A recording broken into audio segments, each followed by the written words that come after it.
Hi, my name is Thomas VanOtteren, and this is my Lesson 5 video reflection. Based on your understanding of Ayresburg's two-factor theory of job satisfaction, what types of incentives or employee programs are most likely to reduce job dissatisfaction? What types of incentives or employee programs are most likely to increase job satisfaction? Motivation is an idea of giving emotional support through words and action that drives people to work hard and work well. Ayresburg was a big supporter of motivation at the workplace. Through his research, Ayresburg found that there were many different ways to provide employees with incentives that don't include monetary rewards. He found that motivational techniques and actions provided employees with the necessary fuel to work hard and to work well. The two-factor theory developed by Ayresburg is a motivational theory that suggests satisfaction and job dissatisfaction is due to hygiene factors and motivators. Starting with hygiene factors are the necessary provisions that a company provides to employees so that they don't become dissatisfied at work. These hygiene factors include providing competitive salaries and benefits that meet employees' expectations, ensuring a comfortable and secure work environment, offering flexible working hours, telecommuting options, or family-friendly policies, providing a stability and reassurance regarding employment, promoting positive relationships between managers and employees, and making sure these hygiene factors are met will help prevent employees from being dissatisfied. Motivational factors are employee programs or incentives that increase job satisfaction for employees. Assigning tasks that provide opportunities for growth, achievement, and personal development. Acknowledging employees' contributions and providing meaningful rewards such as bonuses, promotions, or public recognition. Empowering employees with decision-making authority and autonomy in their roles. Offering opportunities for growth, training, and advancement within the organization. Encouraging employees to set and achieve meaningful goals that align with their interests and aspirations. Question 2. Compare McClelland's acquired needs theory and its emphasis on needs being shaped by experience, cultural background over time, to Maslow's hierarchy of needs and ERG theory. Of these three theories, which do you think provide the most useful and realistic explanation for human development and motivation? Why? McClelland's acquired needs theory emphasizes the individual's needs are shaped by their experience and cultural background over time. With this theory, there are three primary needs that drive motivation: achievement, affiliation, and power. These can be different from one person to another. These needs are based on people's life experiences and cultural influences. With Maslow's hierarchy of needs, it has a hierarchical structure of needs, beginning with the basic psychological needs and progressing to the higher level needs such as safety, love, belonging, esteem, and self-actualization. According to Maslow's theory, a person strives to satisfy each level of needs in the sequential manner. ERG theory developed by Clayton Alderfer, suggests that human needs can be grouped into three sets: existence, relatedness, and growth. Unlike Maslow's hierarchy, ERG theory acknowledges that individuals can pursue needs from multiple categories simultaneously. My favorite of the three theories is without a doubt Maslow's hierarchy. First, going into it, the first basic need, food, water, warmth, and rest, are all fundamental needs to any human being.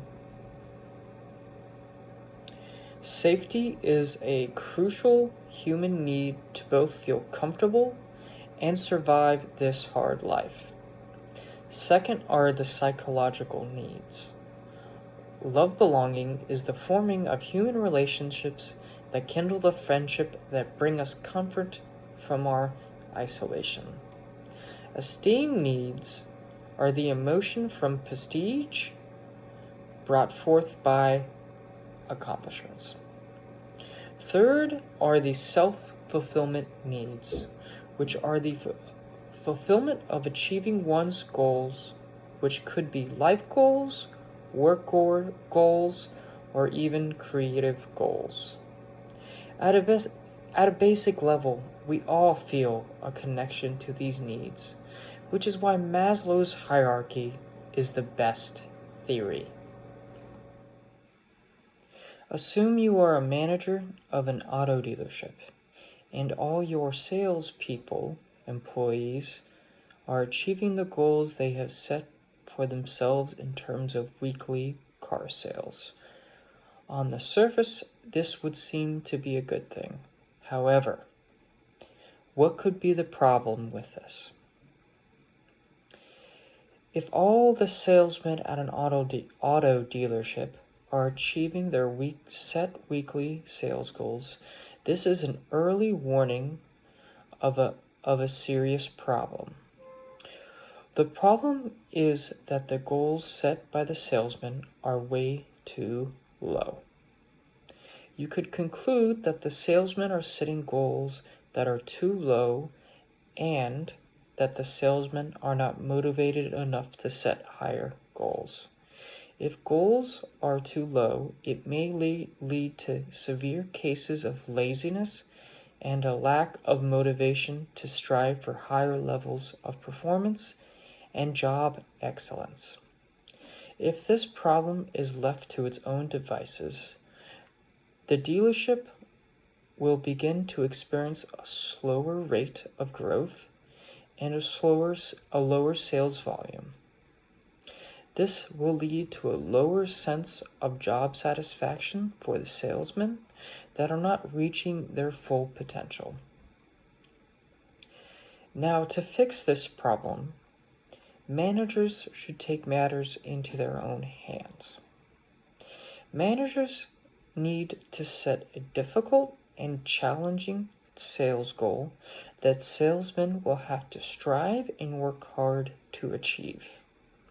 Setting higher sales goals will help managers motivate salesmen to work even harder and to improve their sales towards a higher form of sales excellence. A monthly sales team meeting must be set up to encourage workers as a team to reach their personal sales goals together. By also doing quarterly individual reviews of performance for each individual salesman. This will help encourage salesmen and address certain problems with their performance that they might have. Along with changing sales goals, managers must seek professional development, training, and incentives beyond sales commissions to make the salesman more engaged in the workplace. Managers need to hone in on and encourage a higher level of job performance even when sales goals are met. Question 4. To what extent are perceptions of procedural justice versus distributive justice a matter of perception? How could managers reduce inaccurate perceptions of workplace inequities? Perceptions of justice play a pivotal role in shaping our understanding of fairness and equitable treatment within society. Two key dimensions of justice, procedural and distributive, underscore the intricate interplay between objective standards and individual subjectivity.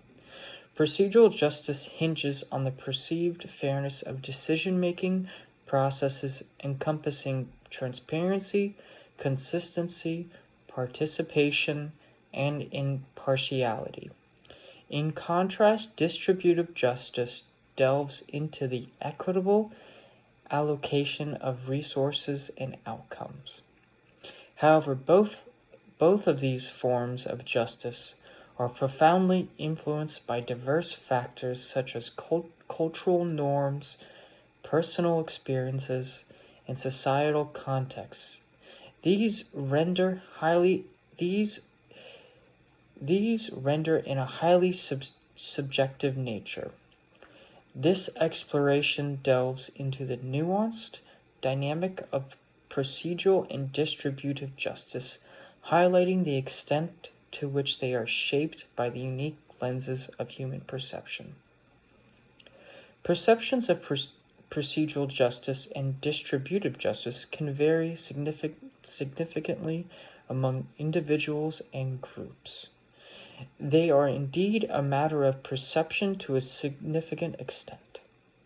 Both concepts are important components of overall justice and fairness, but they address different aspects of the decision-making and resource allocation process. Let's explore each concept and its relation to perception. Procedural justice. This refers to the fairness of the processes and procedures used to making decisions and allocating resources. Perceptions of procedural justice are highly influenced by how transparent, consistent, participatory, and unbiased the procedures are perceived to be. People tend to perceive procedural justice when they feel they have been given a voice. Their concerns have been heard, decisions are made without bias, and the process is transparent. However, what one person considers fair and transparent may not be perceived the same way by another person, leading to a difference of perception. Distributive justice. The concept deals with the fairness of the outcomes or the distribution of resources and rewards. It focuses on whether people believe that the allocation of benefits and burdens is equitable. Perceptions of distributive justice can be influenced by factors such as the perceived proportionality of rewards to contributions, the need for resources, and societal norms about what constitutes a fair distribution. People often perceive a distributive justice when they believe that the outcomes match their expectations of fairness. However, these expectations can vary based on individual values, cultural backgrounds, and personal circumstances. Factors influencing the perception of both procedural and distributive justice include individual differences. People have different backgrounds, experiences, and even different beliefs that shape their perceptions of fairness. For example, what one person considers fair might be seen as a bias by another due to their differing perspectives. Cultural norms. Cultural norms and values play a significant role in shaping perceptions of justice. Different cultures may have varying expectations about how this decisions should be made and resources should be distributed. Social context. The social context in which decisions are made and resources are distributed can influence perceptions. If a process is conducted in a context where trust has been eroded, people might perceive procedural unfairness even if the process is objectively sound. Communication and information. The way decisions and procedures are communicated can impact perceptions of fairness. Clear communication providing rationale for decision can enhance perceptions of procedural and distributive justice. Personal stakes. An individual's personal stakes in an outcome can influence their perceptions. If they have a lot to gain or lose, their perception of fairness might be heightened. In summary, while there are objective elements to both procedural and distributive justice, the way these concepts are perceived is highly subjective and can vary widely among individual groups. The subjectivity is influenced by a complex interplay of personal, cultural, contextual, and cognitive factors. Organizations and institutions that aim to promote fairness and justice should strive to create processes and outcomes that are not only objectively fair, but also address the diverse perceptions and values of those involved. Perceptions of procedural justice and distributive justice are largely subjective and vary among individuals and even groups. Procedural justice relates to the fairness of decision-making processes, with perceptions influenced by transparency, consistency, participation, and a lack of bias. Distributive justice concerns the fairness of outcomes influenced by perceptions of equitable resource allocation. Meaning, if you're not getting paid enough and the other person is, you probably feel you should be getting paid enough. Factors such as individual differences, cultural norms, social context, communication, and personal stakes impact these perceptions. While there are objective aspects to both forms of justice, their perception is highly influenced by diverse personal, cultural, and contextual factors. Organizations aiming for fairness should consider these subjective elements alongside objective standards.